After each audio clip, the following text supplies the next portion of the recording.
On Christmas Eve my husband the CEO demanded, "Say sorry to his new girlfriend or lose my paycheck and promotion." I said one word. By morning my bags were packed and my London transfer was done. My husband's father turned white. "Please say you didn't send those papers." My husband's smile disappeared instantly. "Send what papers?" "Apologize to Victoria. Tonight. At the Christmas party. In front of everyone." I stared at my husband across the mahogany desk in our home office, the personnel action form with my name on it sitting between us like a declaration of war. Robert's voice was flat, emotionless, the same tone he used when firing executives who'd outlived their usefulness. "And if I don't?" I asked, already knowing the answer. "Before we continue, I want to thank you for being here and sharing these stories of strength and self-worth. If you believe that no one should weaponize their power against those who help them succeed, please consider subscribing. It's free and helps us reach more women who need to hear this. Now let's see how Linda handles this betrayal. Then your salary is suspended. Your promotion is cancelled. And there are documented concerns about your behavior that could lead to termination." He finally met my eyes, and what I saw there wasn't my husband. It was a CEO executing a difficult decision. "This doesn't have to be complicated, Linda. Apologize to her and we move forward." Apologize to her. To Victoria Ashford. The 28-year-old Chief Innovation Officer who was sleeping with my husband. The woman whose flawed proposal I'd professionally dismantled at yesterday's board meeting because it would have destroyed everything Morrison Pharmaceuticals stood for. The woman Robert was now protecting at the cost of our 8-year marriage and my career. I looked down at the form again. Salary suspension effective immediately. Postponement of my vice president promotion. The one that was supposed to be announced January 1st. Mandatory public apology for unprofessional conduct towards senior leadership. Something crystallized in that moment. Not heartbreak. I'd already cried those tears 4 months ago when I'd come home early and heard her voice in our bedroom. This was something colder. Clear. The kind of clarity that only comes when you realize the person you loved has become someone you don't even recognize. "Okay," I said quietly. Robert blinked, visibly surprised. He'd been prepared for tears, anger, negotiation. My calm acceptance threw him completely off balance. "You'll apologize?" he pressed, needing confirmation. "I'll handle it," I said, standing up. Not a lie. Not an agreement. Just a promise that I absolutely intended to keep. But I need to explain how we got here. How a marriage that started with so much promise could end with my husband weaponizing corporate policy against me on Christmas Eve. How the woman who'd helped build Morrison Pharmaceuticals into a successful company could be sitting in her own home being threatened with professional destruction by the man she'd once loved. It started 12 years ago, though I didn't recognize the warning signs then. I met Robert in graduate school when I was 26, deep into my PhD in biochemistry. I was spending 16-hour days in labs that smelled like formaldehyde and desperation, running experiments that failed more often than they succeeded, sustained by coffee and the stubborn belief that my research mattered. Robert was finishing his MBA, charismatic, ambitious, full of grand visions about the future. He'd walk into the graduate student lounge where I'd be reviewing research papers, and he'd sit down beside me uninvited, asking questions about my work. Not the polite, glazed-over questions most business students asked when they were trying to seem interested. Real questions. Thoughtful ones. He wanted to understand the science, wanted to know how drug development actually worked beyond the financial models and market analyses. "My father runs a pharmaceutical company," he told me during one of those conversations. "Small operation. Focuses on rare diseases, pediatric cancers, genetic disorders, conditions that affect thousands of people instead of millions. It's noble work, but it's bleeding money. The big pharmaceutical companies won't touch these diseases because there's no profit in it." Dr. James Morrison had founded Morrison Pharmaceuticals 30 years earlier with a mission that was almost quaint in its idealism. He believed pharmaceutical companies had a moral obligation to develop treatments for patients who were ignored by market forces, who suffered from conditions too rare to justify the massive research and development costs. It was beautiful in theory. In practice, it meant the company existed in a state of perpetual near-bankruptcy, sustained more by Dr. Morrison's stubborn refusal to quit than by any rational business model. "I want to change that," Robert had said, his eyes bright with conviction. "I want to prove you can do well by doing good. That you can save lives and make money. That ethics and profit don't have to be mutually exclusive. I'd believed him. God, I'd believed every word. We got married 8 years ago, right after Robert took over as CEO from his father. Dr. Morrison had stepped back to chairman of the board, ready to let his son take the company in new directions while he maintained oversight. Robert had asked me to join the company as director of strategic planning, using my scientific background to evaluate drug candidates, build partnerships with research institutions, develop frameworks for sustainable growth. We'll do this together, he'd promised on our wedding night. Your science and my business sense. We'll build something extraordinary. And for a while we did. I threw myself into Morrison Pharmaceuticals with the same intensity I'd brought to my doctoral research. I built the strategic planning framework from scratch, systems for evaluating which rare disease research projects had the best chance of success, which academic partnerships were worth cultivating, how to balance ethical mission with financial sustainability. Within 4 years we'd tripled revenue. We'd secured partnerships with major research hospitals. We'd brought 2 new treatments to market, one for a rare form of pediatric leukemia, another for a genetic blood disorder. These weren't blockbuster drugs that would make us billions, but they were saving children's lives. They were exactly what Morrison Pharmaceuticals had been founded to do. Dr. Morrison loved me for that. He'd introduce me at company events as the smartest person in this organization, and I'm including myself in that assessment. He trusted my judgment on research priorities, valued my opinion on strategic decisions, made me feel like I belonged in ways that had nothing to do with being Robert's wife. Those were good years. We were building something meaningful. Robert and I would work late together, reviewing proposals at the kitchen table, debating priorities, finishing each other's sentences. We felt like partners in every sense of the word. Then success changed things. The Forbes profile came first. 30 under 30 in healthcare. Robert Morrison transforms his father's legacy company. Then the Wall Street Journal feature about young CEOs disrupting pharmaceutical industry conventions. Then the speaking invitations, the board positions at other companies, the attention from venture capitalists who saw Morrison Pharmaceuticals as an acquisition target. Robert started measuring worth by stock price instead of lives saved. He began having lunch with investors who cared only about returns, who asked questions like, "Why are you wasting resources on diseases that affect so few patients?" He'd come home from these meetings energized in ways that made me uncomfortable, talking about optimizing our portfolio and pivoting to higher margin opportunities. "We could be so much bigger," he'd say. "We're limiting ourselves by staying focused on rare diseases. There's a whole market for age management treatments, cosmetic applications of existing compounds. The profit margins are incredible." I'd remind him why his father had started this company, why we'd both chosen this work. The children who were alive because of treatments we'd developed. "I'm not saying we abandon them," Robert would respond, frustration creeping into his voice. "I'm saying we diversify. We use profitable products to fund the noble work. It's just smart business." But I'd seen this story before in the pharmaceutical industry. Companies that started with ethical missions, that promised to use profits from one area to fund research in another. Never worked that way. The profitable products always consumed more resources, demanded more attention, became the primary focus until the original mission was just marketing language on a website nobody read. I became inconvenient. The wife who reminded him of humble beginnings. The scientist who prioritized research integrity over quarterly profits. The voice asking uncomfortable questions about whether we were betraying the mission we'd started with. 6 months ago things shifted in ways I couldn't ignore anymore. Robert started coming home after midnight, smelling like expensive perfume I didn't own. He'd take phone calls in other rooms, his voice dropping to intimate whispers when I walked past. He stopped touching me casually.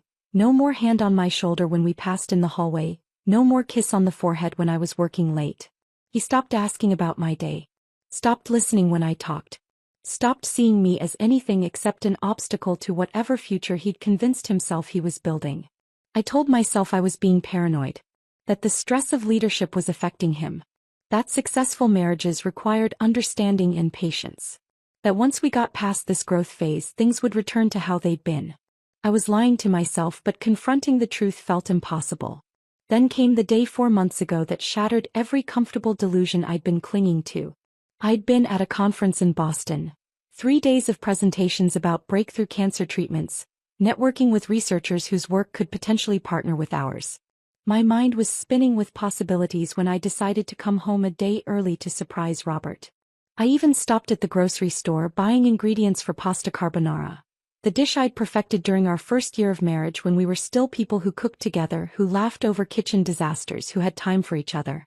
I walked into our penthouse carrying groceries and hope, both of which I dropped in the entryway when I heard sounds from our bedroom. Not ambiguous sounds that I could rationalize or reinterpret. Specific sounds. Victoria's voice sang Robert's name in a way that left zero room for misinterpretation. I stood frozen, my mind cataloging details with scientific precision. Her shoes by the door, red-soled Louboutins I recognized from the office. 2 champagne glasses on our coffee table, lipstick stain on one in a shade I'd never wear. Robert's jacket draped over a chair. I backed out quietly, left the groceries in the hallway, drove to a hotel where I spent 3 hours crying in a bathroom that smelled like industrial cleaning products. Then I dried my face, looked at myself in the mirror and made a decision. In pharmaceutical research, when a compound shows toxicity in trials, you don't spend years trying to reformulate something fundamentally flawed. You terminate the trial and start over. My marriage was showing toxicity. It was time to terminate and start over. But I didn't confront Robert. I didn't demand explanations or apologies or couples counseling that we both knew wouldn't change anything. Instead, I started planning.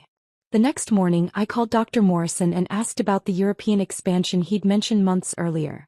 The idea of opening a London office to build partnerships with Cambridge and Oxford researchers. Robert doesn't understand the science like you do, Dr. Morrison had said, his voice heavy with something that sounded like disappointment.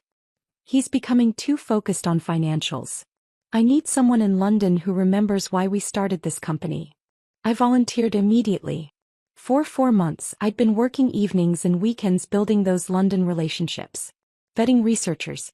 Evaluating compounds. Demonstrating my value to an operation 3,000 miles away.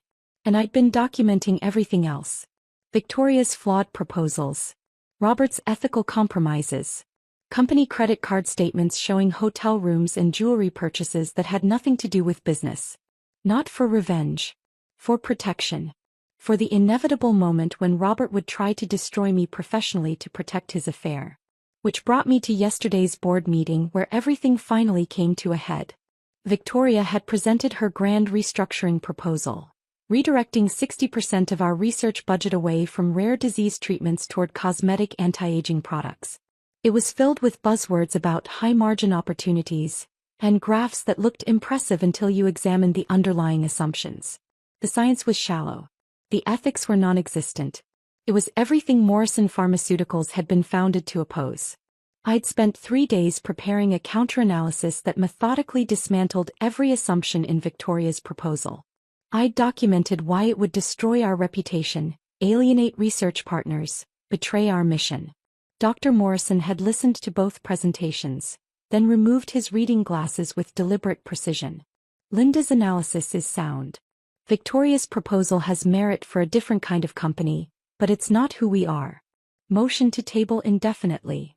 The board had agreed unanimously. Victoria's face had gone white, then red. She'd looked at Robert, waiting for him to defend her. He'd said nothing during the meeting. But that night he'd been ice. "You humiliated her," he'd said. "In front of my father. In front of the board. Which is how I ended up here. Christmas Eve.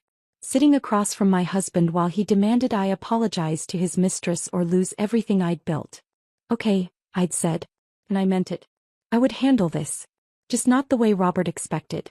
Because in my briefcase, locked in my car downstairs, was a folder Dr. Morrison had given me an hour ago. Documents restructuring my role into Managing Director of Morrison Pharmaceuticals Europe. Approved by the board. Filed with the SC. Effective January 2nd. Robert thought okay meant surrender. He was about to learn what it actually meant. I walked out of Robert's office and headed downstairs to where the Christmas party was already in full swing. The penthouse's great room had been transformed into something out of a corporate fantasy. Crystal chandeliers casting warm light over marble floors. A string quartet playing something classical that nobody was actually listening to. Junior executives in cocktail dresses and dark suits trying to network without appearing too desperate. I needed a drink. Or maybe I needed to leave entirely, get in my car and drive until I hit somewhere that wasn't here.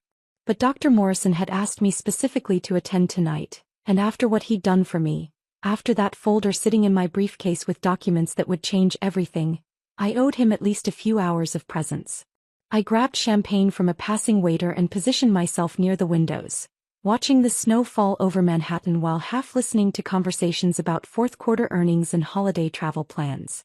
My mind was still in that office upstairs, still processing the conversation that had just happened, still feeling the cold shock of watching my husband weaponize corporate policy against me.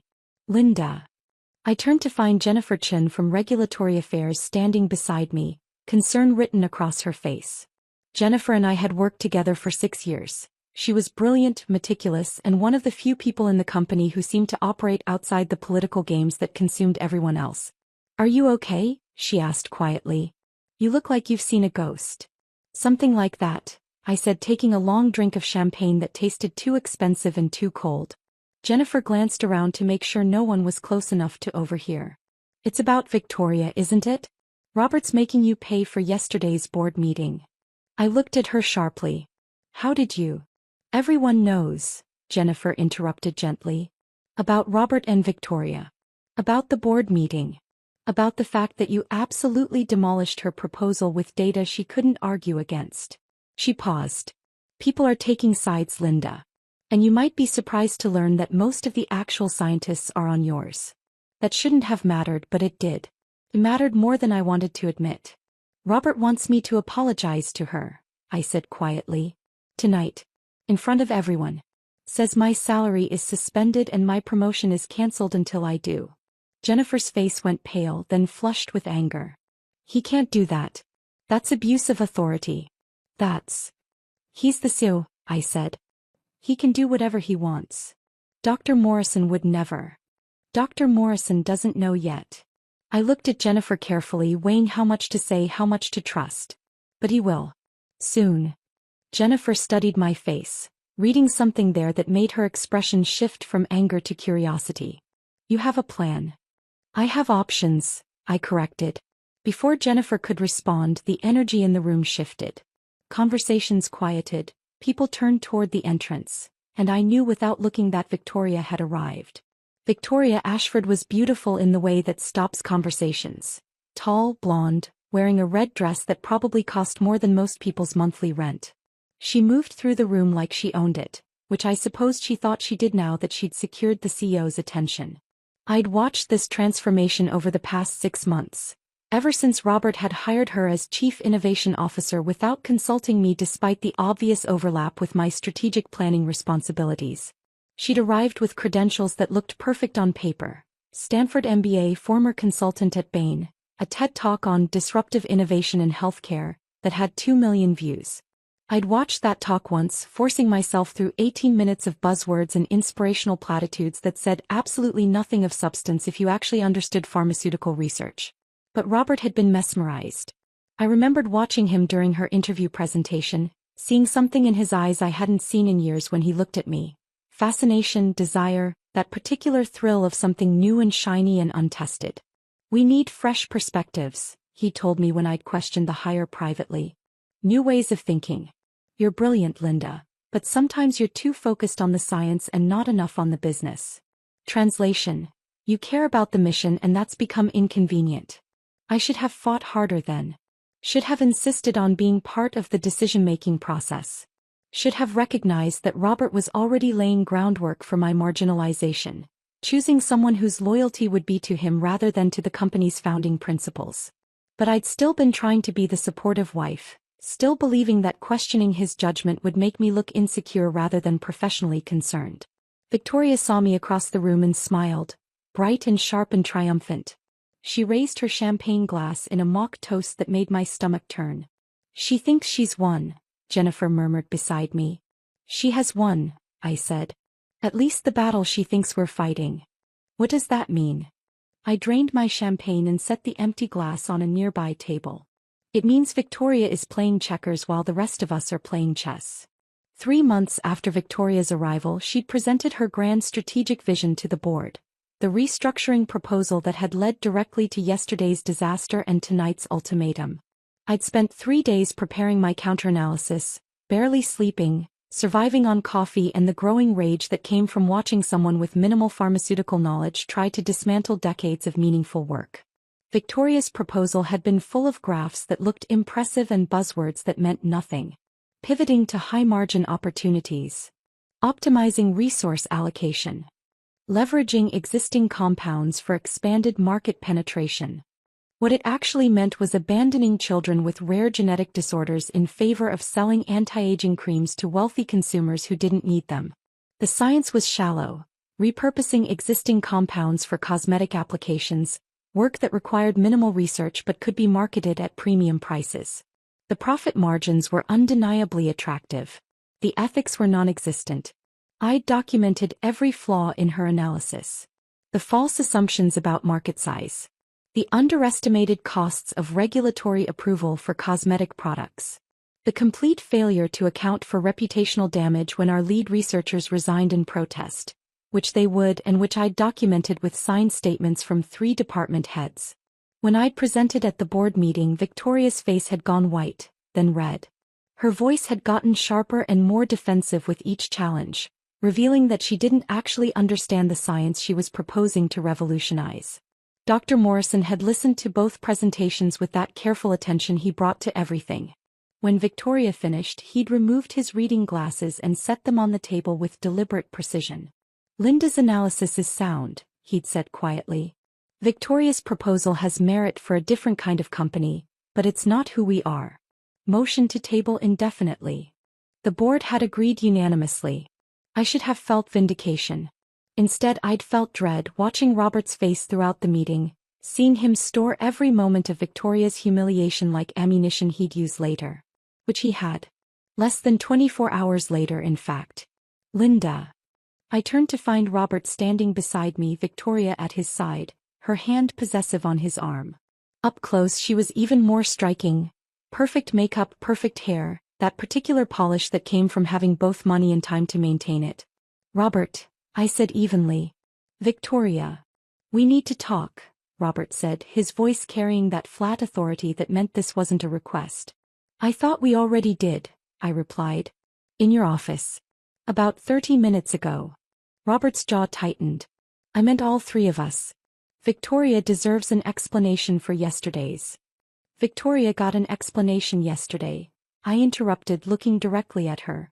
At the board meeting. Where I presented data showing why her proposal would damage the company my father-in-law spent 30 years building. Victoria's smile didn't waver, but something cold entered her eyes. It's interesting that you frame it that way. As if protecting outdated business models is the same as protecting the company's future. It's interesting that you think anti-aging creams represent the future of pharmaceutical research, I countered. But then you've never actually worked in pharmaceutical research, have you? Just consulted on it. From the outside. For companies that prioritize profit over patients. Linda. Robert's voice carried a warning. What?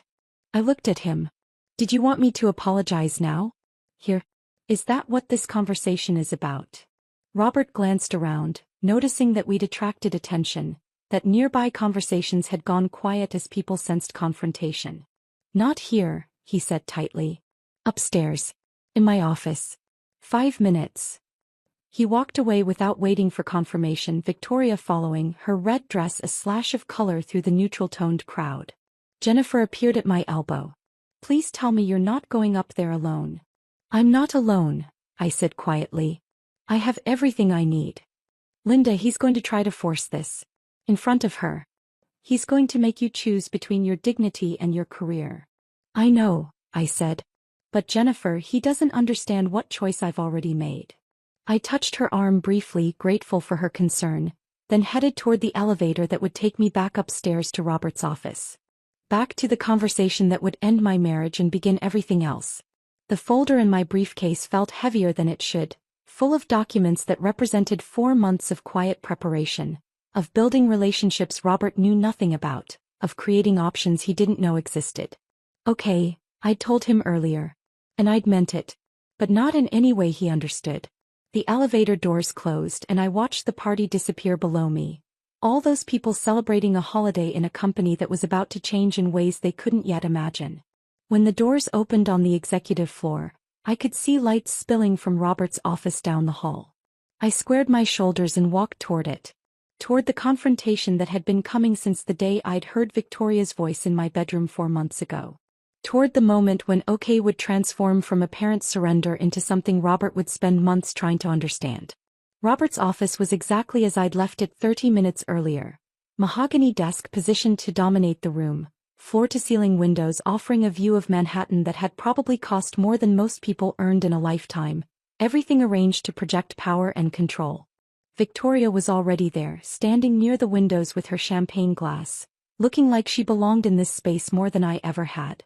Robert sat behind his desk in what I'd come to think of as his throne, the leather chair that had been custom-made to his specifications, designed to make him sit slightly higher than anyone across from him. Small psychological games. CEO tricks I'd watched him learn from business books and executive coaching sessions. "Close the door," Robert said when I entered. I closed it, the click echoing louder than it should have in the sudden silence. "Sit," he added, gesturing to one of the chairs facing his desk. I remained standing. A small rebellion, perhaps meaningless, but I'd learned over the past months that sometimes the only power you have left is refusing to make yourself comfortable in your own humiliation. Robert's eyes narrowed slightly. He noticed. Of course he noticed. It was one of the things that had made him successful. That attention to detail, that ability to read people and situations and adjust his approach accordingly. "We need to resolve this situation," he said, his voice dropping into that flat, professional tone that made everything sound like a business transaction. "Victoria has expressed concerns about working with you going forward, and frankly, after yesterday's board meeting, I share those concerns." "Concerns," I repeated, the word feeling strange in my mouth. "About me doing my job. About presenting accurate data that contradicted a flawed proposal." Victoria set her champagne glass down with deliberate precision. "Your presentation wasn't about data, Linda. It was about making me look incompetent in front of the board. About undermining my credibility because you see me as a threat." I almost laughed. Almost. Because the sheer audacity of it, her standing in my husband's office, wearing a dress that probably cost more than our researchers earned in a month, accusing me of feeling threatened by her, was so absurd it almost broke through the cold anger that had been building in my chest. "I see you as exactly what you are," I said quietly. "A consultant with an MBA who thinks buzzwords and TED Talks qualify you to revolutionize pharmaceutical research. Someone who's never spent a day in a lab, never evaluated a clinical trial, never had to tell parents that we don't have a treatment for their child's disease because it's not profitable enough for the big companies to bother with. Linda." Robert's voice carried a warning, but I ignored him. "Your proposal would have gutted our rare disease research division.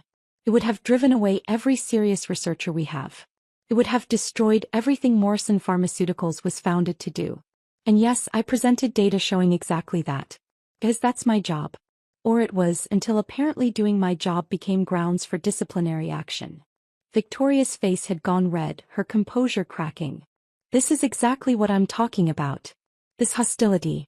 This refusal to consider alternative viewpoints. Robert, you see what I mean, don't you?" Robert stood up, walked around his desk to stand beside Victoria. The gesture was deliberate, choosing his position, making clear whose side he was on. "Linda, you need to understand something," he said. "Victoria is a senior leader in this organization. She reports directly to me. When you undermine her publicly, you undermine my authority and my decision-making. That's not acceptable." "What's not acceptable?" I said, my voice still quiet but carrying an edge now. "Is using your position as CEO to protect your personal relationship at the expense of the company's mission and your wife's career." The words hung in the air like smoke. Robert's face went pale, then flushed. "What are you implying?" he asked, though we all knew exactly what I was implying. "I'm not implying anything," I said. "I'm stating facts. You hired Victoria without consulting me despite obvious overlap with my responsibilities. You've supported her proposals over the objections of experienced researchers. You're now using HR mechanisms to punish me for presenting data that contradicted her strategy. Either your judgment has been catastrophically compromised, or you're deliberately sabotaging me. Neither option reflects well on your leadership. Victoria made a sound that might have been a laugh or might have been something else entirely. This is incredible. Robert, she's actually accusing you of professional misconduct because she can't accept that her approach is outdated and her attitude is toxic. My approach saved the company from a strategic disaster, I shot back. Your approach would have turned us into just another cosmetics company chasing profit margins while children with rare diseases continue to suffer because no one will develop treatments for them. Enough. Robert's voice cut through the argument with CEO authority. This is exactly the problem, Linda. This inability to collaborate. This need to be right at everyone else's expense. This is why we're here. He walked back to his desk, opened a drawer and pulled out the personnel action form I'd seen earlier. He laid it on the desk between us like evidence at a trial. This is effective immediately, he said, and his voice had gone completely flat now, emotionless in that way that meant he'd made a decision and wouldn't be swayed. Your salary is suspended pending resolution of documented concerns about your professional conduct. Your promotion to vice president is postponed indefinitely. And you're required to issue a public apology to Victoria acknowledging that your approach at yesterday's board meeting was inappropriate. I stared at the form, reading the words again even though I'd already seen them. Unprofessional conduct towards senior leadership. Failure to demonstrate collaborative approach. Concerns regarding judgment and team dynamics. Corporate language designed to sound objective while meaning whatever the person wielding it wanted it to mean. This is retaliation, I said quietly. Using company policy to punish me for challenging Victoria's proposal. Using your authority as CEO to protect your, I paused, choosing my words carefully, professional relationship with her. This is accountability, Robert countered. For behavior that multiple people have documented as problematic. Multiple people, I repeated. You mean Victoria? Who documented concerns after I contradicted her at a board meeting. That's not multiple people. That's one person with a vested interest in discrediting me. There are other complaints, Robert said. From researchers who felt bullied by your management style. From colleagues who've experienced your dismissive attitude toward ideas that don't align with your vision. This was news to me. Researchers complaining about me? I'd spent 8 years building relationships with our research teams, defending their work, fighting for resources they needed. The idea that they'd complained about me felt like fiction.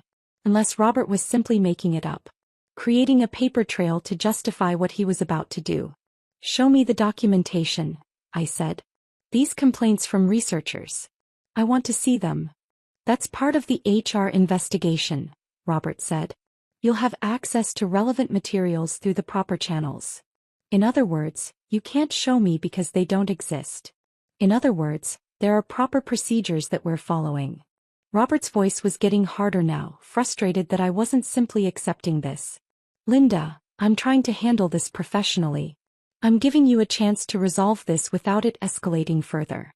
All you need to do is acknowledge that your approach was inappropriate and commit to better collaboration going forward. Better collaboration, I said.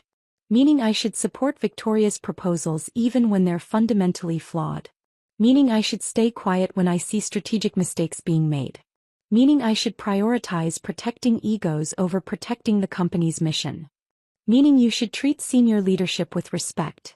Victoria interjected. Meaning you should find ways to express concerns that don't involve humiliating people in front of the board. Meaning you should recognize that you're not the only person in this company with valuable insights. I looked at her, really looked at her, trying to understand what she actually wanted. Was this about professional ambition? About securing her position by eliminating someone she saw as competition? Or was it something more personal? Proving to herself, to Robert, to everyone that she'd won, that she'd successfully replaced me in every aspect of his life? Maybe it was all of those things. Maybe people's motivations were never as simple as we wanted them to be. I'm not apologizing, I said, turning back to Robert. Not to her, not to you, not to anyone. I presented accurate data at a board meeting using appropriate professional channels. If Victoria is embarrassed by having her proposal rejected, that's a consequence of submitting a flawed proposal, not of me being unprofessional. Robert's jaw tightened. Then the suspension stands. And if you continue to refuse, we'll have to consider whether your position here is viable at all. Are you threatening to fire me? I asked, my voice still calm despite everything. On Christmas Eve? While we're hosting a party downstairs. I'm explaining consequences, Robert said. Actions have consequences, Linda. You can't undermine leadership and expect no response. I thought about the folder in my briefcase downstairs. About Dr. Morrison's documents restructuring my role, transforming me from Robert's subordinate into someone who reported directly to the board. About 4 months of quietly building relationships in London, demonstrating my value to an operation Robert knew nothing about. About the choice I'd already made before I'd even walked into this office. You're right, I said. Actions do have consequences. You're about to learn that. Robert frowned, uncertain again, that crack in his confidence widening slightly. What's that supposed to mean? It means I'm not the person you seem to think I am, I said. The person who'll accept humiliation to keep a job. The person who'll apologize for being right because it makes you uncomfortable. The person who'll stay in a company where the CEO uses his authority to protect his affair at his wife's expense. You need to be very careful about what you're implying, Robert said, his voice dropping to something dangerous. I'm not implying anything, I said again. I'm simply stating that I won't be apologizing to Victoria. I won't be accepting this suspension. And I won't be staying in a position where my professional judgment is weaponized against me because it conflicts with your personal interests. Victoria laughed, sharp and brittle. So what, you're just going to quit? Walk away from everything you've built here? Because that's what happens when you refuse to be a team player, Linda. You isolate yourself. You end up with nothing. Maybe, I said. Or maybe I end up with something better. Something that doesn't require compromising my integrity or watching the mission I believed in get dismantled for profit margins and ego. I turned toward the door, done with this conversation, done with trying to make them understand something they had no interest in understanding. Linda. Robert's voice stopped me at the threshold. If you walk out of here without agreeing to these terms, there's no coming back. This is your last chance to handle this the easy way. I looked back at him, at this man I'd married 12 years ago when I still believed love and ambition could coexist without destroying each other. Hey, I said. The same word I'd said earlier. The word he'd taken as surrender. But this time I saw the flicker of doubt in his eyes. The beginning of understanding that maybe, just maybe, he'd miscalculated something fundamental. I'll handle this, I added. Tonight. At the party. You'll get your answer. Then I walked out, leaving them standing in that office, probably already congratulating themselves on winning a battle they didn't understand they'd just lost. The war was over before they even knew it had started. I walked out of Robert's office for the second time that night and took the elevator back down to the party. My hands were steady as I pressed the button, my breathing calm despite the adrenaline coursing through my system. The elevator descended smoothly, each floor taking me further from the confrontation upstairs and closer to the moment that would change everything. When the doors opened, the party was still in full swing. The string quartet had been replaced by a DJ playing something with a careful balance between festive and professional. Junior analysts were dancing now, emboldened by champagne and the temporary suspension of workplace hierarchies that company parties created. I found Dr. Morrison near the windows where I'd left him earlier, watching the snow fall over Manhattan with the particular stillness of someone who'd lived long enough to recognize pivotal moments when they arrived. It's done, I said quietly, standing beside him. He didn't ask what I meant. He'd known this was coming from the moment he'd handed me that folder. You're sure about London? He asked instead. Once you make this announcement, there's no walking it back. Robert will. He paused, choosing his words carefully. My son will not handle this well. I know, I said. But staying would destroy me. Slowly, methodically, one small humiliation at a time until I couldn't remember who I was before I became someone who accepted being treated like this. Dr. Morrison nodded slowly, something like pride crossing his weathered face. Your flight is Monday morning? 6 a.m. out of JFK. I land at Heathrow Tuesday evening, London time. The apartment in Shoreditch should be ready by Wednesday. The team is excited, Dr. Morrison said. Marcus has already started reaching out to his Cambridge contacts. Elena has set up introductions with 3 Oxford research groups for your first week. David has the budget projections ready for review. I'd been working with that London team for 4 months through video calls and email exchanges, building relationships while my marriage disintegrated and Robert grew increasingly hostile. They felt more like colleagues than anyone in the New York office had in years. People who valued competence over politics, who cared about the work itself rather than using it as a stepping stone to somewhere else. "Thank you," I said to Dr. Morrison, meaning it for so much more than just the job. For seeing what Robert was becoming. For giving me a way out that isn't just running away. "You earned this," he said firmly. "The London position isn't a favor or a rescue mission. It's recognition that you're the best person to build what we need in Europe. Robert will eventually understand that. Or he won't. But either way, it won't change the fact that you've earned this opportunity through merit." The music shifted to something slower, more contemplative. I watched executives drift toward the bar for refills, saw Victoria emerge from the elevator and scan the room until her eyes found Robert, who'd appeared moments after her. Their faces were tight, uncertain. Whatever confidence they'd felt upstairs had been replaced by something else. Concern, maybe, or the beginning of understanding that the situation wasn't as controlled as they'd thought. Robert's eyes found mine across the room. For a moment we just looked at each other. Husband and wife, CEO and Director of Strategic Planning, two people who'd once believed they were building something together and had somehow ended up as adversaries in a corporate drama neither of us had wanted. Then he started walking toward me, Victoria close behind, and I knew the time had come. Dr. Morrison touched my arm briefly. "Good luck, Linda. Though I don't think you'll need it." I waited until Robert was close enough that I wouldn't have to shout, but far enough that other people would hear what I was about to say. The conversations around us quieted as people sensed something significant was happening. "I have something to say," I announced, my voice carrying across the great room with more steadiness than I felt. The music stopped. The DJ, reading the room with professional instinct, killed the track mid-beat. In the sudden silence, every person at Morrison Pharmaceuticals' Christmas party turned to look at me. Robert's face showed satisfaction. He thought he'd won, thought I'd bent to his ultimatum, thought I was about to publicly apologize to Victoria and cement his control over both his company and his personal life. Victoria's smile was radiant, triumphant. She raised her champagne glass in a small gesture that looked celebratory to anyone watching but that I knew was mocking. A private acknowledgement that she'd taken everything that had been mine and I was about to acknowledge her victory publicly. I looked at both of them, these people who'd thought they could corner me, force my compliance, make me choose between dignity and survival. "I'm resigning from my position as Director of Strategic Planning," I said clearly, watching Robert's satisfaction drain into confusion. "Effective immediately. I've accepted the role of Managing Director for Morrison Pharmaceuticals Europe. I'll be relocating to London next week to oversee our expansion there." The silence deepened, changed quality. Confusion rippled through the room. People exchanged glances, trying to make sense of what they'd just heard. Robert's face went white, then red. "You can't. That position doesn't exist. I haven't authorized any." "The board authorized it 2 weeks ago," I interrupted, keeping my voice calm and professional. Dr. Morrison signed off personally. "It's already been filed with the SEC. I'm surprised you didn't see the paperwork, Robert. But then you've been quite distracted lately."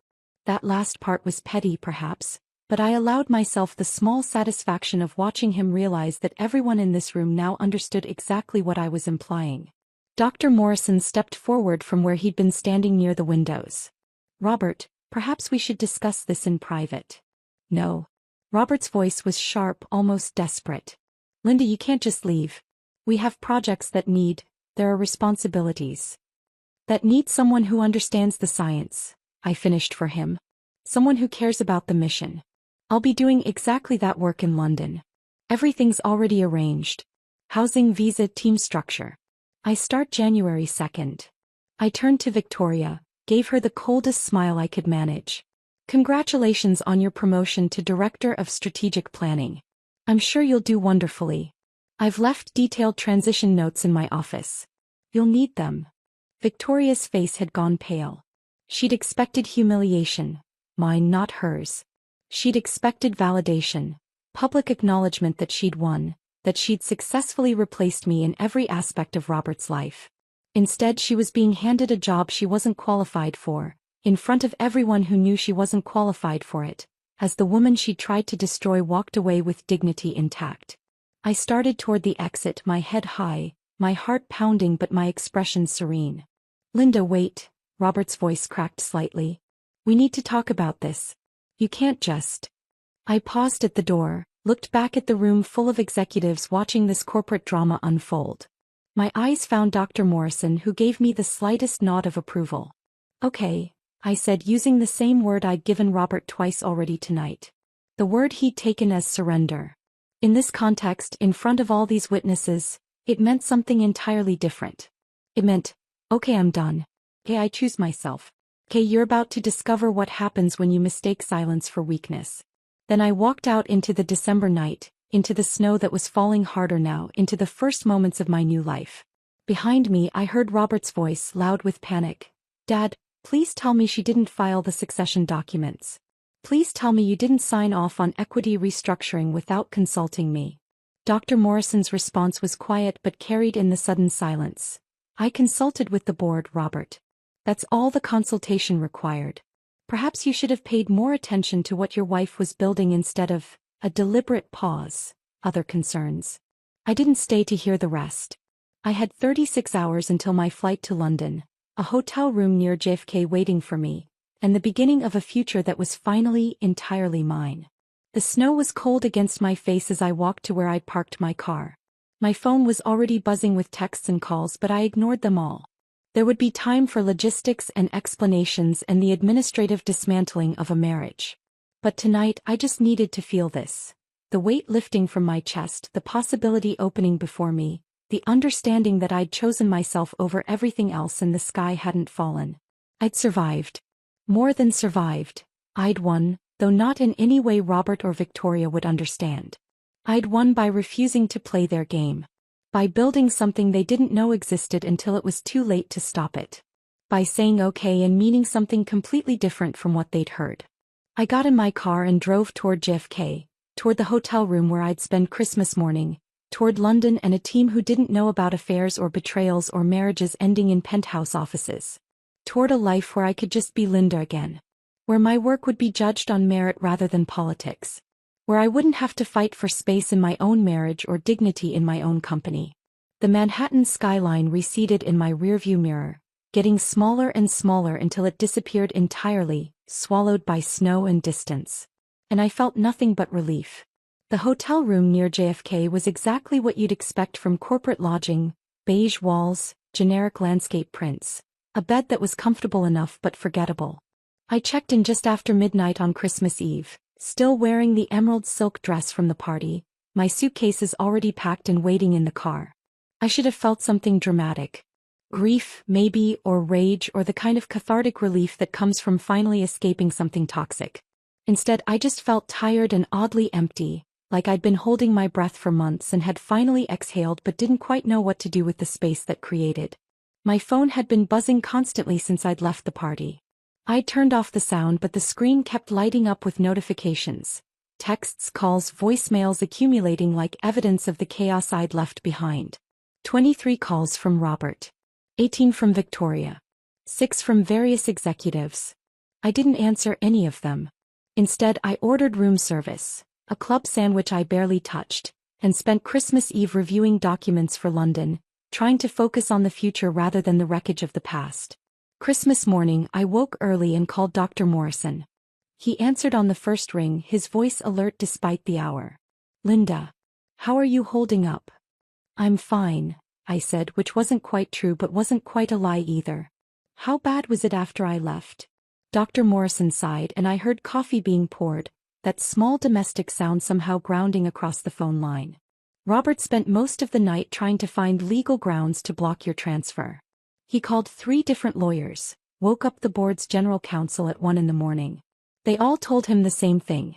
Your contract has international mobility clauses, the London position is a legitimate promotion, the board approval is ironclad. There's nothing he can do. And Victoria? Furious that you're taking research relationships with you. She apparently tried to demand that you turn over your contact lists, your Cambridge and Oxford connections, as if professional relationships built over a decade are company property that can be transferred like office furniture. I laughed darkly at that. Victoria really had no idea how any of this worked. You couldn't just inherit credibility or trust or the kind of professional relationships that made research partnerships possible. What did you tell her? That Linda Morrison's professional relationships belong to Linda Morrison, and if she chooses to leverage them for Morrison Pharmaceuticals Europe, that's exactly what we'd hope she'd do. He paused.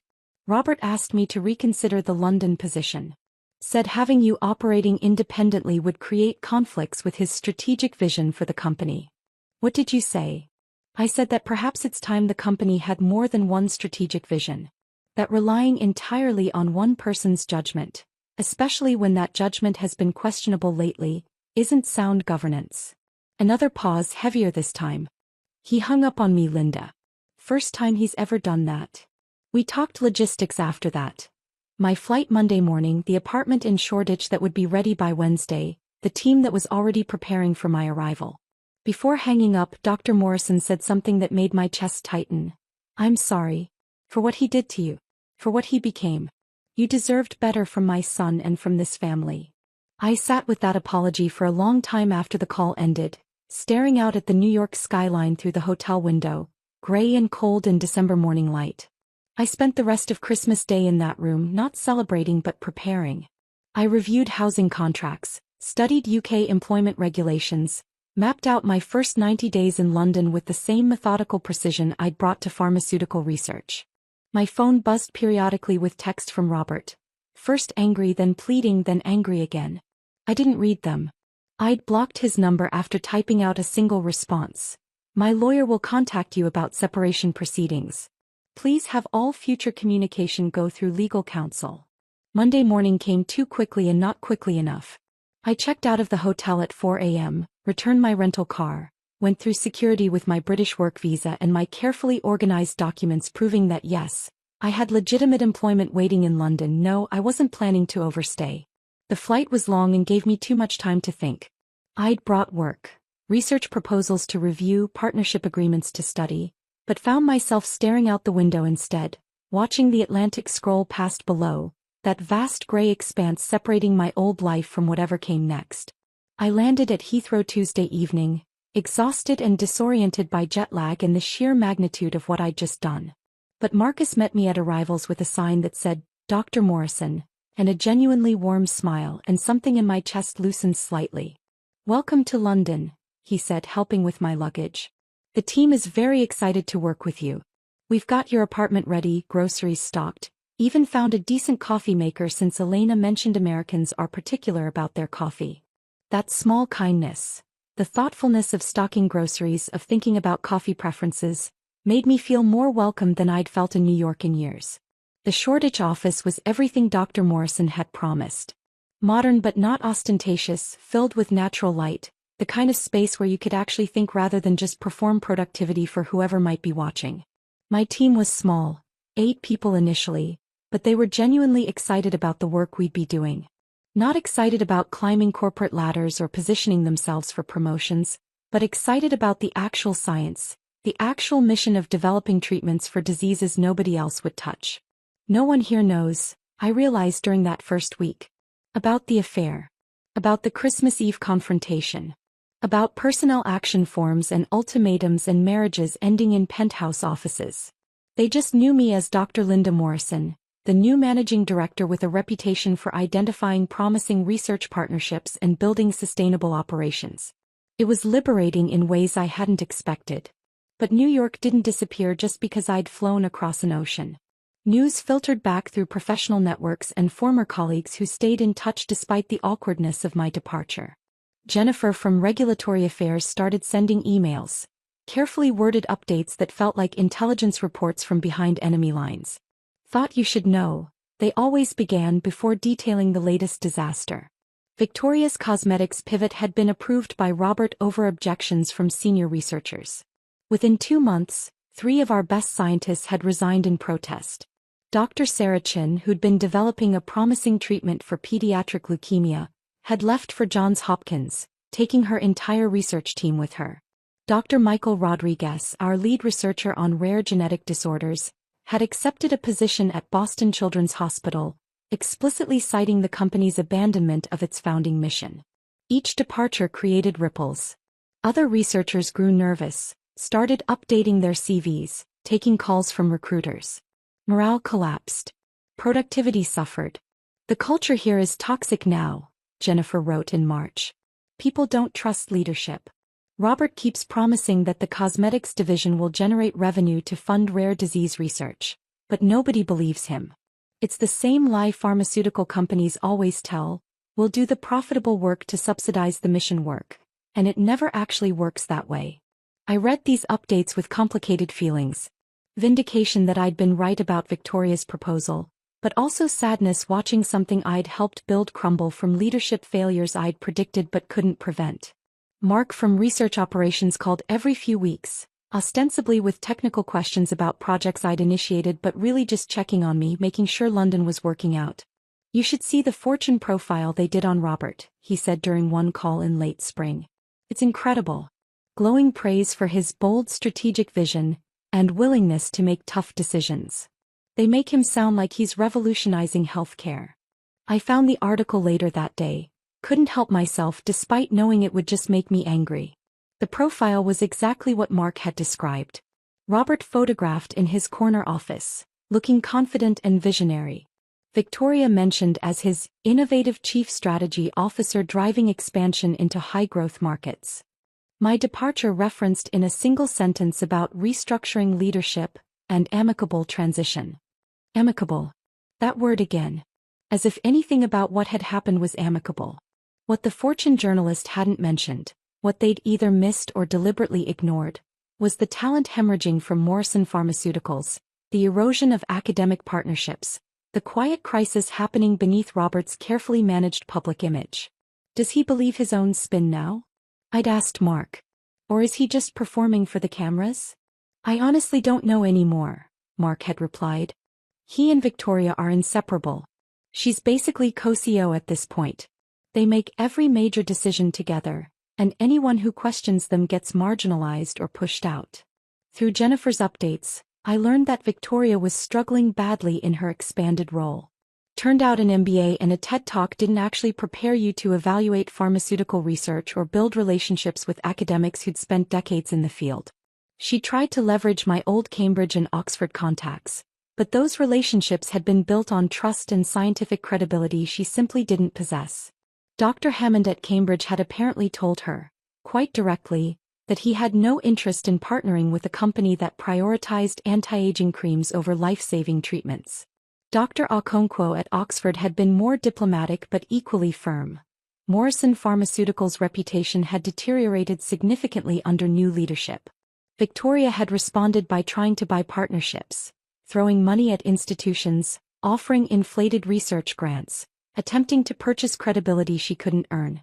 Some smaller programs had accepted the funding, but the top-tier researchers, the ones whose work actually mattered, had politely declined. She'd also made critical evaluation mistakes. Jennifer sent me a confidential email detailing how Victoria had approved 3 cosmetic research projects that were scientifically questionable at best. One compound had shown liver toxicity in early trials, but Victoria had pushed it forward anyway, convinced the marketing potential outweighed the risks. The FDA had killed that project before it even reached phase 1 trials.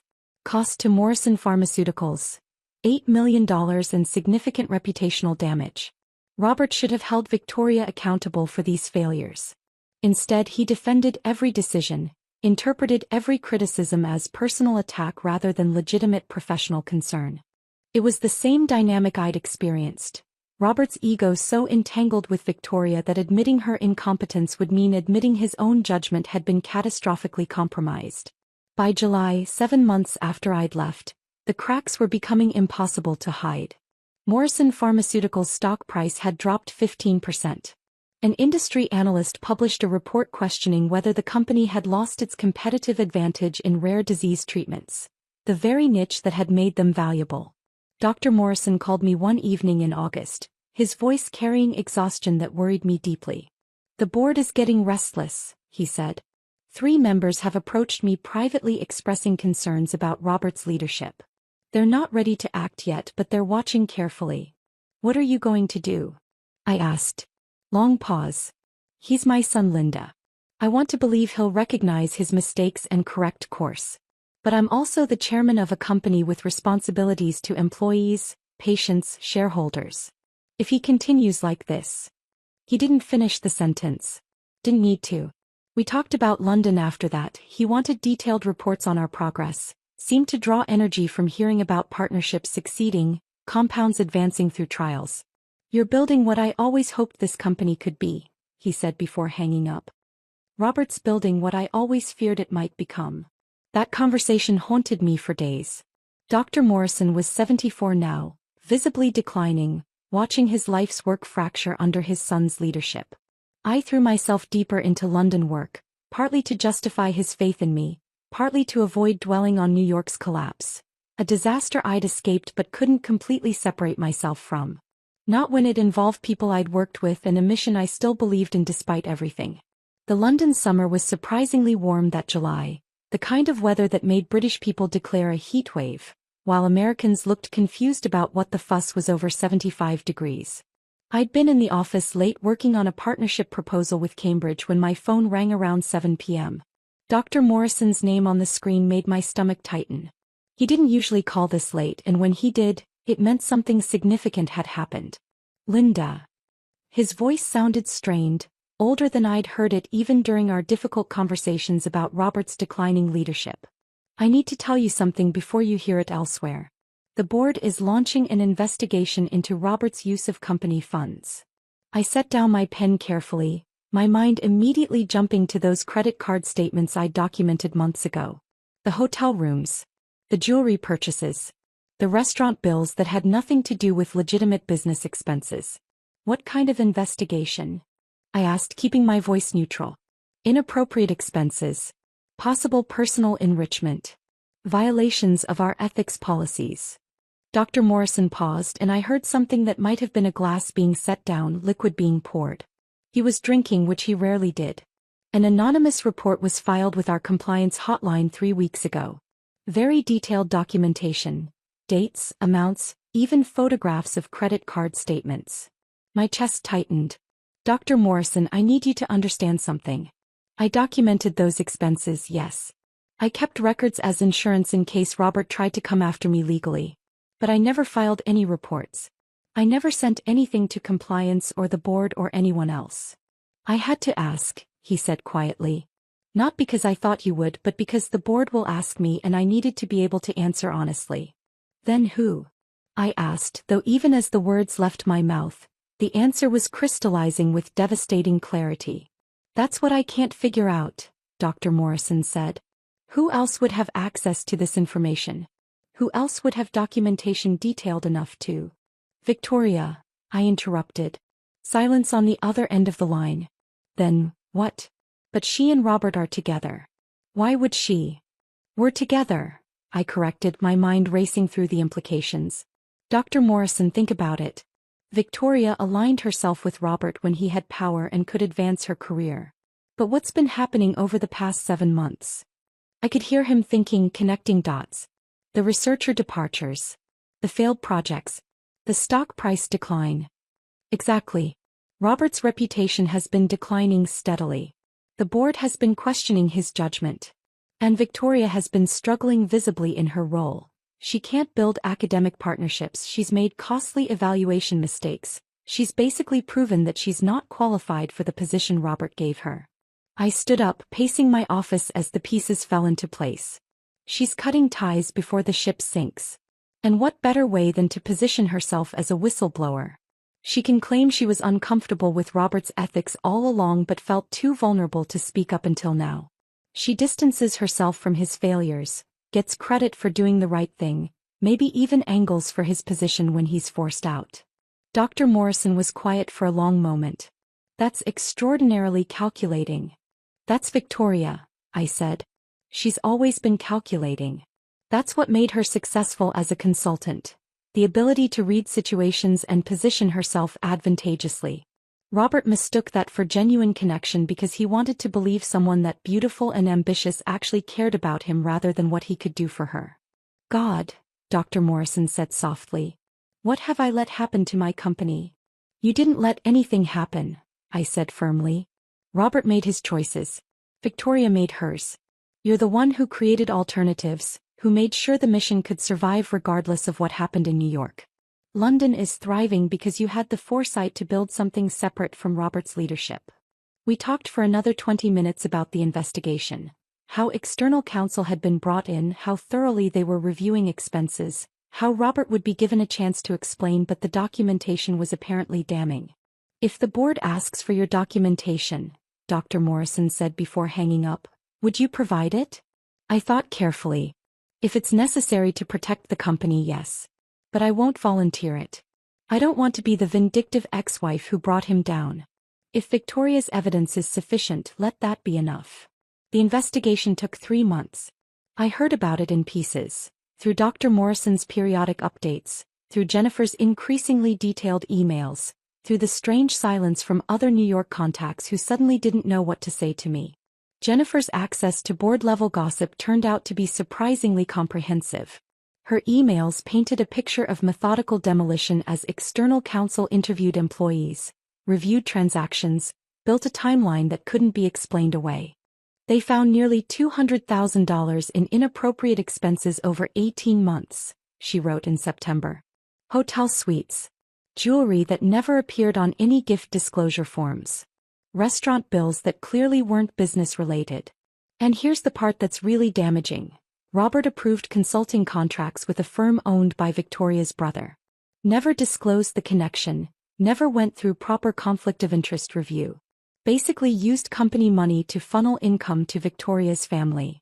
I read that sitting at my desk in Shoreditch watching rain streak the windows, feeling something complicated twist in my chest.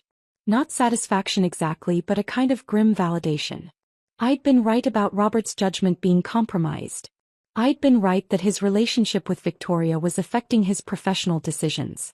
I'd been right, and being right felt hollow and sad rather than triumphant. Marcus knocked on my office door around that time, concerned about my expression. Everything okay? Just news from New York, I said, closing my laptop. Nothing that affects our work here. But that wasn't entirely true. Morrison Pharmaceuticals' reputation was taking hits that affected the entire organization, including the European division. Some potential partners were asking questions about leadership stability, about whether the company's mission was changing, about whether they wanted to associate with an organization that was making headlines for the wrong reasons. The board met today, Jennifer wrote in late September. Executive session, no minutes recorded. Robert looked like he'd aged a decade. Victoria wasn't there. Apparently she's been put on leave pending investigation results. Rumor is she's negotiating her exit package behind the scenes. So Victoria was getting out ahead of it. Smart. She'd position herself as someone who'd been caught up in Robert's misconduct rather than as an active participant. She'd probably land somewhere else within months, her resume carefully scrubbed to emphasize successes while burying the disasters. That was how people like Victoria operated. Always thinking 3 moves ahead, always positioning for the next opportunity, always willing to sacrifice anyone who became inconvenient to their upward trajectory. In early October, Dr. Morrison called again. The board gave him a choice. Resign quietly with basic severance, or face termination for cause and possible legal action to recover the misappropriated funds. What did he choose? I asked, though I already knew. Resignation. His lawyer advised it. Fighting would mean public trials, media coverage, everything becoming much uglier than it already is. Dr. Morrison's voice carried exhaustion that worried me. There'll be a press release tomorrow. Standard language about pursuing other opportunities. The press release arrived the next morning, forwarded by Jennifer with no comment necessary. Robert Morrison was stepping down to pursue other opportunities. The company was grateful for his leadership during a period of growth and transformation. No mention of investigations or ethical violations or nearly $200,000 in inappropriate expenses. Just careful corporate language that said everything to people who knew how to read between the lines and nothing to everyone else. Victoria's not getting his job, Jennifer added in a follow-up email. Board brought in Dr. Patricia Hammond from Merck. Spent 20 years developing rare disease treatments. She's exactly what the company needs. Actual pharmaceutical experience and commitment to the original mission. I knew Patricia slightly from industry conferences. Brilliant researcher, strong ethical compass, completely uninterested in the kind of political games that had consumed Robert and Victoria. Her appointment sent a clear message about the direction Morrison Pharmaceuticals was taking. Back to the mission. Back to rare disease research. Back to everything Dr. Morrison had founded the company to do. I should have felt vindicated. Should have felt satisfaction that the company was being rescued from Robert's disastrous leadership. Instead, I mostly felt sad. Sad for Dr. Morrison watching his son's public disgrace. Sad for the employees who'd believed in Robert's vision. Sad for the time and energy wasted on cosmetics pivots and political infighting instead of work that actually mattered. But I also felt something else. Gratitude maybe that I'd gotten out when I did. That I was building something in London rather than still fighting battles in New York. That I'd chosen myself over loyalty to a man who'd stopped deserving it. Elena knocked on my office door that afternoon. Linda? The Cambridge team wants to schedule a call about advancing the cystic fibrosis compound to phase 2 trials. Are you available tomorrow morning? Absolutely, I said, pulling up my calendar. What time works for them? Work. Real work. Scientific progress.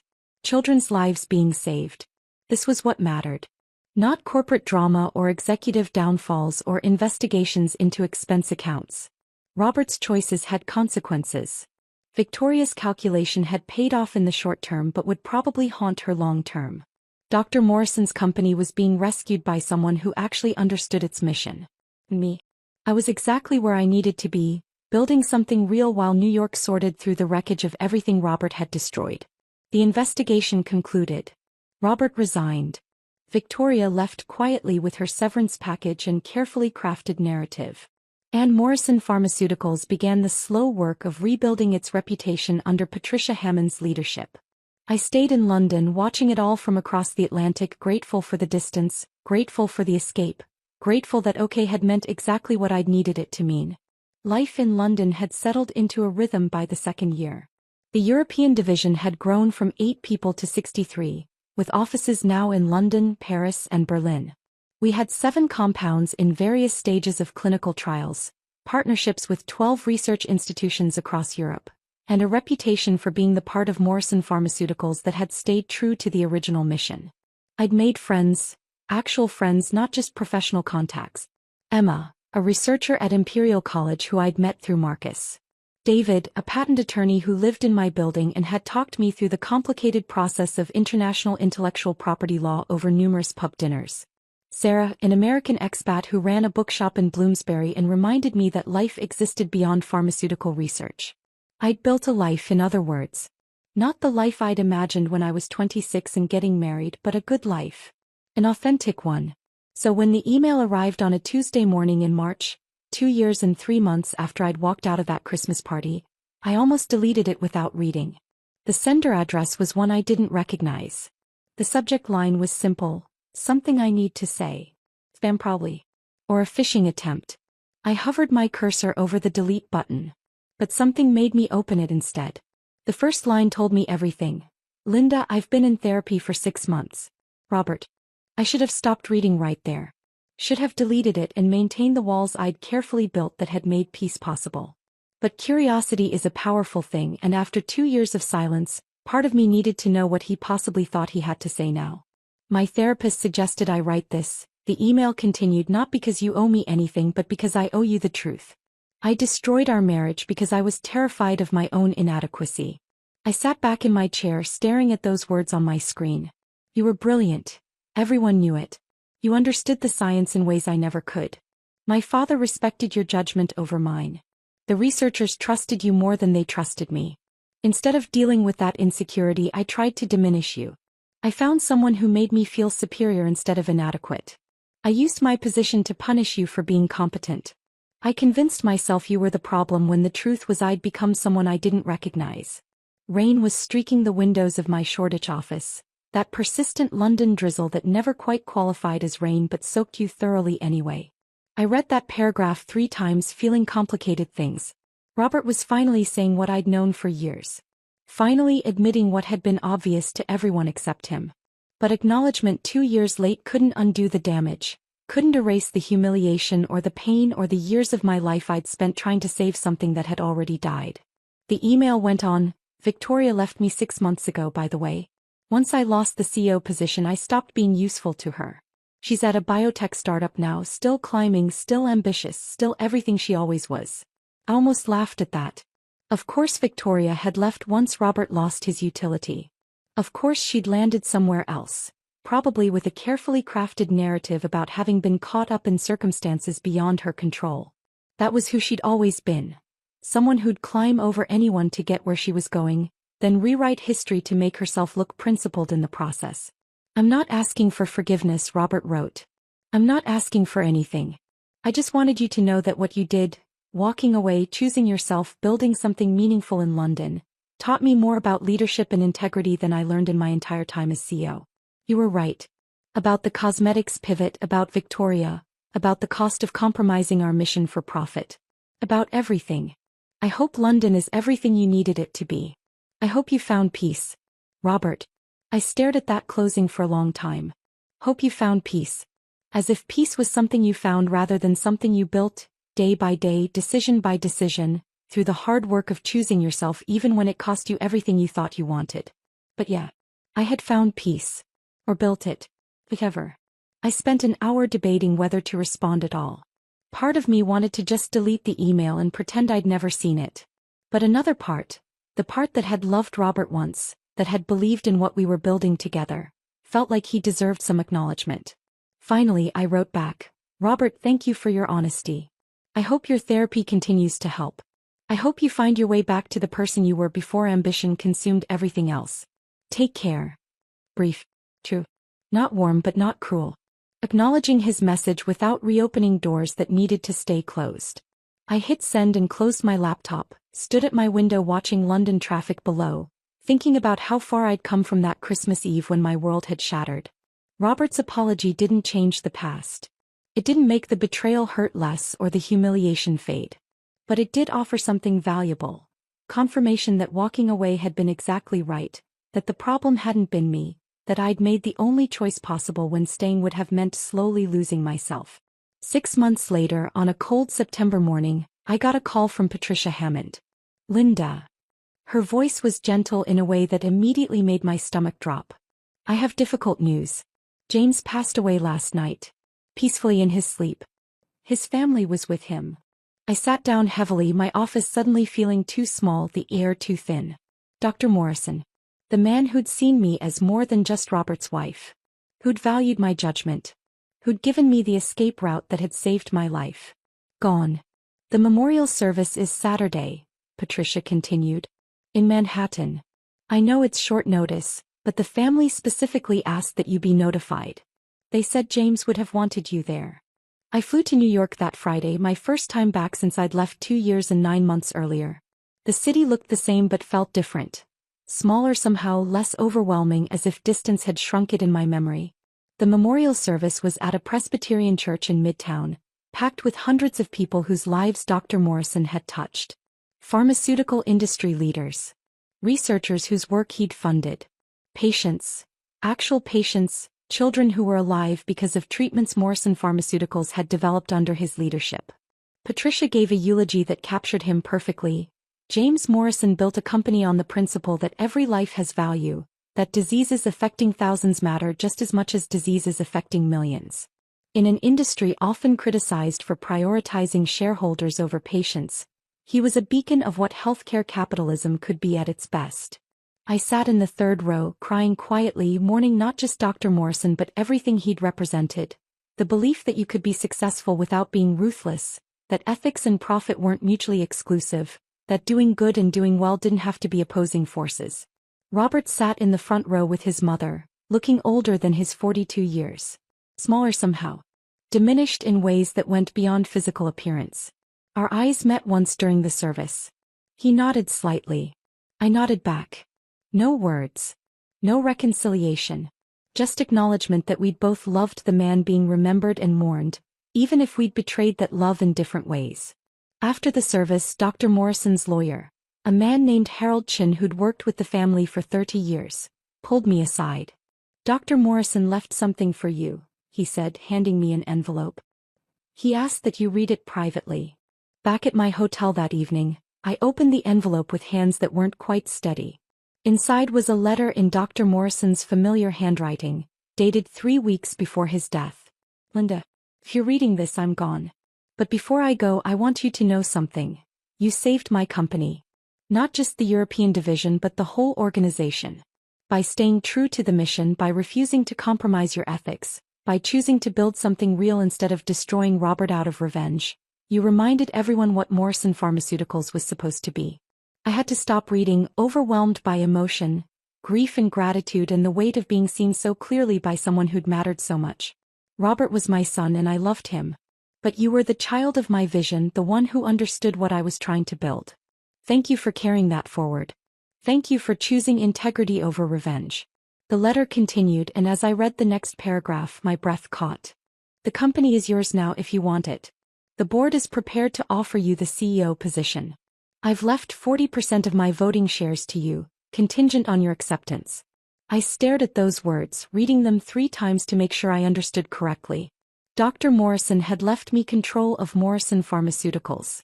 Not just a position but actual voting shares. Enough to have real power, real authority to shape the company's direction. But if London has become your home, the letter concluded, if you'd rather keep building there than return to New York, I understand. Do what brings you peace.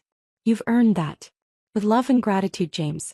I sat with that letter for hours, watching Manhattan lights come on as evening fell, thinking about choices and consequences and what it means to honor someone's legacy. Dr. Morrison had offered me everything. Control of the company. Vindication over Robert. The chance to return to New York as the victor in a war I'd never wanted to fight. The temptation was real.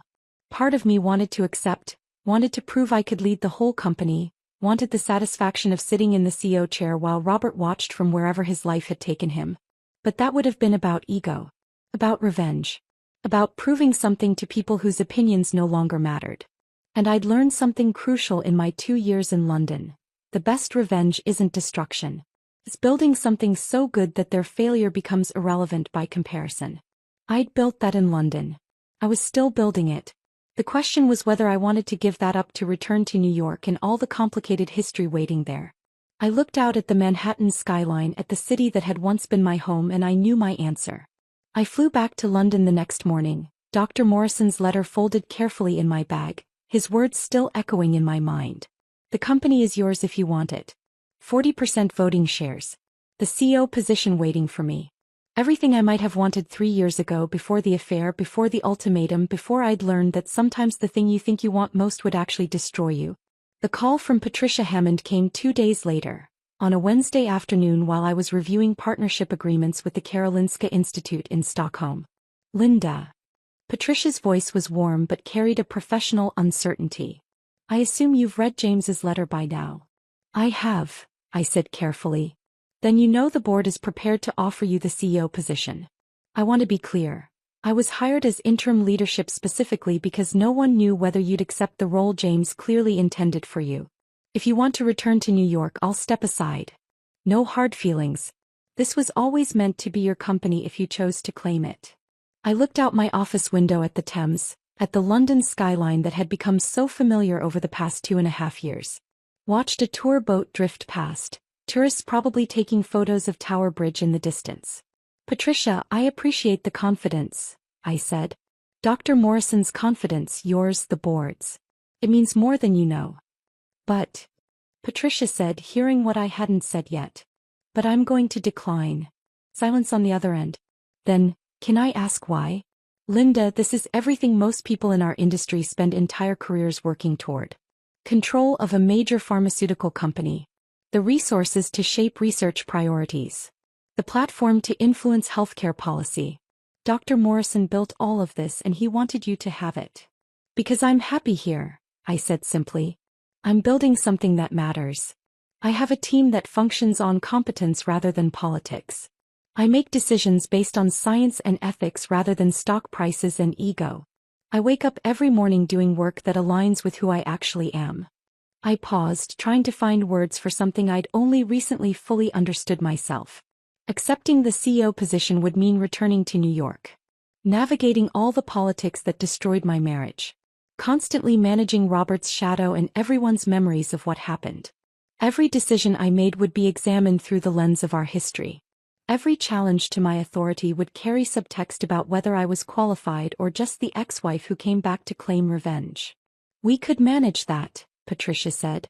We could set clear boundaries, establish your authority independently of. You can't promise that, I interrupted gently. Culture change takes years. Organizations have memories. And honestly, Patricia, I don't want to spend the next decade of my life fighting those battles. I did that for 8 years in my marriage. I'm done fighting for space that should have been freely given. Patricia was quiet for a long moment. You've really thought about this? I have, I confirmed. And here's what I think. You're doing excellent work. You understand the mission. You have the scientific credibility and the ethical compass.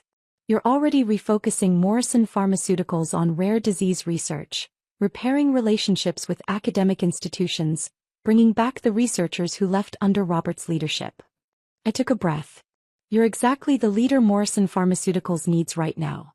Someone without baggage, without complicated history, without personal dynamics clouding every interaction. I recommend you for the permanent CEO position. Build on what Dr. Morrison started.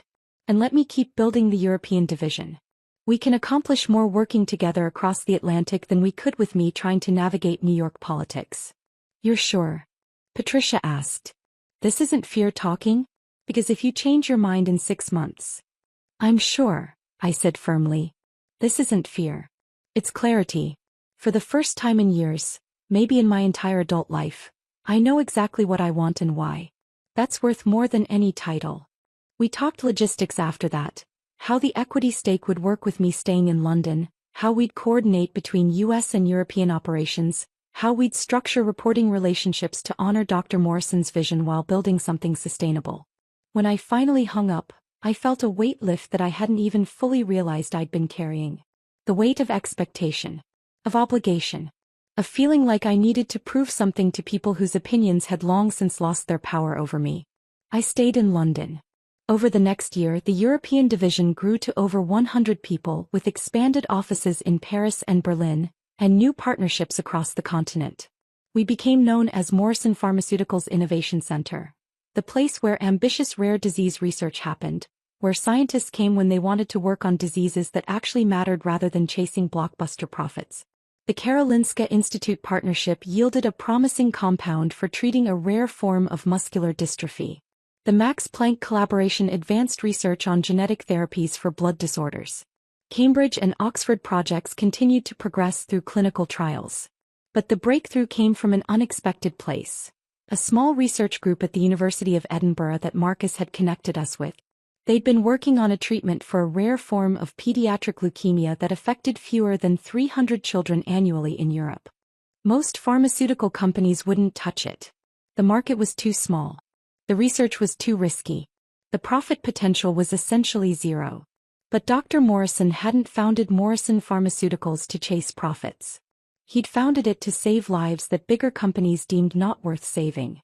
Our Edinburgh collaboration yielded a compound that showed remarkable results in Phase 2 trials. The FDA granted it breakthrough therapy designation, fast-tracking approval.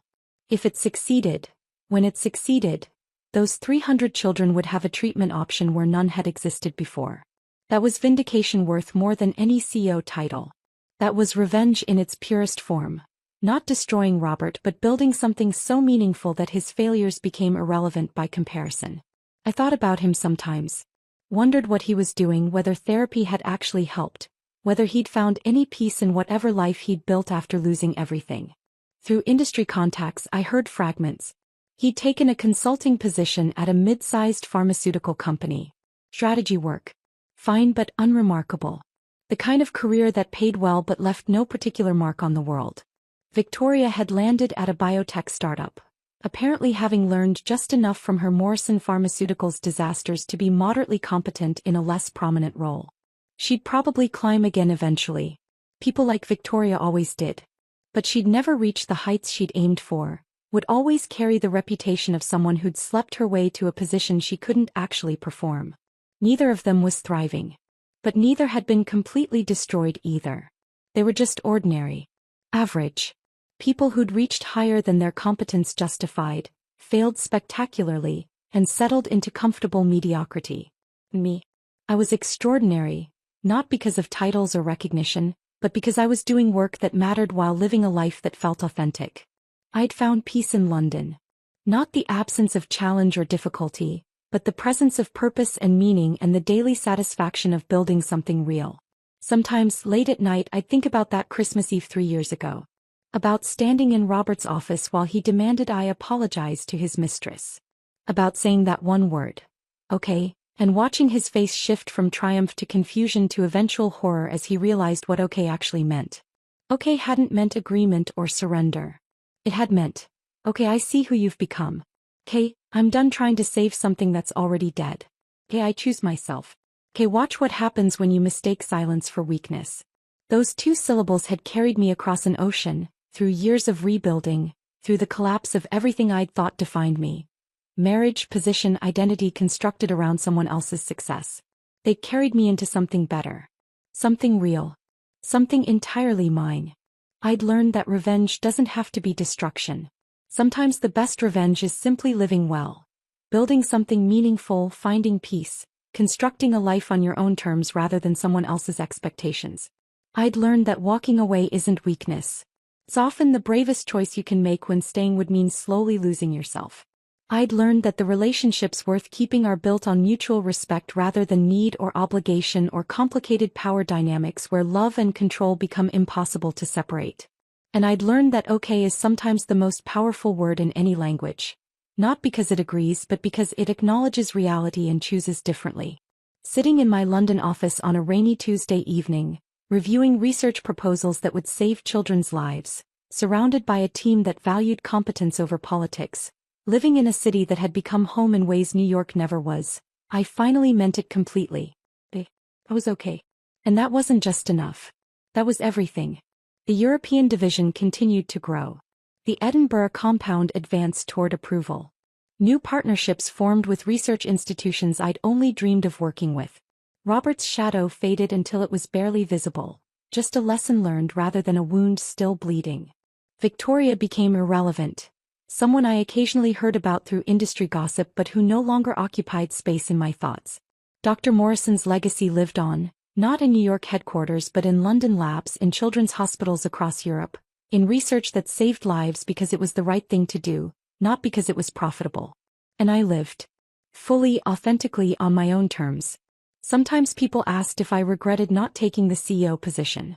If I wondered what might have been different if I'd returned to New York to claim the company Dr. Morrison had wanted me to have. The answer was always no. Because I'd learned the most important lesson of all. Winning isn't about claiming the biggest prize or proving you were right or making people who hurt you pay for what they did. Winning is choosing yourself. Building something meaningful. Finding peace.